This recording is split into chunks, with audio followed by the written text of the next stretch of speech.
Pemirsa, Presiden Prabowo Subianto dan Wakil Presiden Gibran Rakabuming Raka menunaikan sholat Idul Fitri 1446 Hijriah di Masjid Istiqlal, Jakarta. Sholat Id tersebut juga dihadiri sejumlah Menteri Kabinet Merah Putih. Mohon perhatian.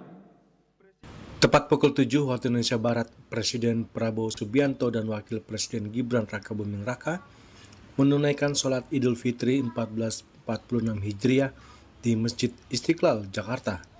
Sholat Id tersebut juga dihadiri sejumlah Menteri Kabinet Merah Putih. Setelah melaksanakan sholat Id, Presiden Prabowo Subianto juga menggelar open house atau gelar geria di Istana Kepresidenan Jakarta.